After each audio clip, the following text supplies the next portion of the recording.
வணக்கம். இன்றைக்கி நான் உங்களோட என்ன பேசுகிறதுன்னு யோசிச்சுட்டே இருக்கிறேன். நிறையா பார்க்குறோம் இல்லையா, எல்லோரும் சொல்கிறது தான், இது ஒன்றும் நான் தனியாக சொல்ல கிடையாது. இருந்தாலும் இதை யார் சொன்னாங்களோ அவங்க என் மேலே கோச்சிக்க வேண்டாம்.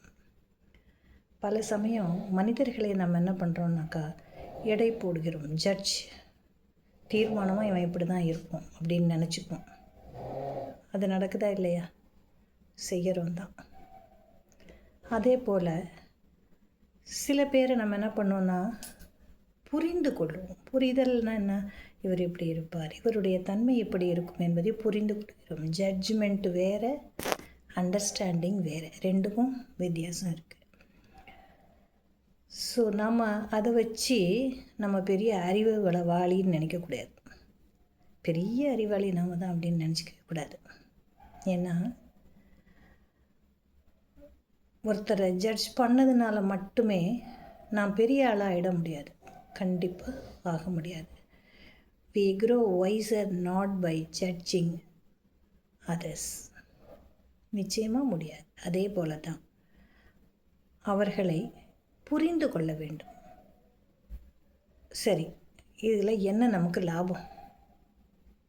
ஒருத்தரை புரிஞ்சுக்கிறதுனாலையோ ஜட்ஜ் பண்ணுறதுனாலையோ நமக்கு என்ன நன்மை அப்படின்னாக்கா, by judgement we keep a distance. என்ன பண்ணுவோம், அவனை பற்றி ஒரு தெளிவான ஒரு தீர்க்கமான முடிவை நம்ம எடுத்துட்டோம் அப்படின்னு சொன்னால் அவனுக்கும் நமக்குமான இடைவெளி அதிகமாக இருக்கும். ஏன் அதிகம்? அவன் நல்லவன் நினச்சாக்க மட்டும் பசை போட்டு ஒட்டிக்குவோமா என்ன? கெட்டவன்னா ஓடிடுவோம்? இல்லை. We maintain a distance between the people we judge. யாரை நம்ம எடை போடுகிறோமோ, யாரை தீர்மானமாக இவன் இப்படித்தானே முடிவெடுக்கிறோமோ அவனிடமிருந்த நாம் என்ன செய்வோம்? ஒரு தூரத்தை அனுசரிப்போம் இல்லையா? ஆனால் ஒருத்தரை நல்லாவே புரிஞ்சுக்கிட்டோன்னு வச்சுக்கோங்களேன், அவர்களுடைய இயல்புகளை, அவர்களுடைய தன்மைகளை, அவர்களுடைய நேர்மை, இல்லைன்னா அவர்களுடைய மைனஸ் ப்ளஸ் இதெல்லாம் நம்ம புரிஞ்சு வச்சுக்கிட்டோம் அப்படின்னு சொன்னால் வி கிரியேட் எ கனெக்ஷன். அதற்கு தகுந்த மாதிரி நம்ம நடந்துக்குவோம் அவங்கக்கிட்ட. அப்போ என்ன? நம்முடைய நெருக்கம் அதிகரிக்கிறது. அவங்கக்கிட்ட இயல்பாக பேசுவோம். ஏன் பேசுவோம்?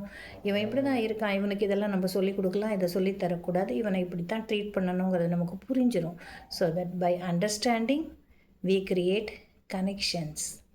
By judgement we create a distance between people. மக்களை நாம் எடை போடலாம், ஆனால் புரிந்து கொண்டால்தான் அது நமக்கும் நல்லது, அவர்களுக்கும் நல்லது. நன்றி. நாளை மற்றொரு நிகழ்வில் நாம் சந்திக்கலாம்.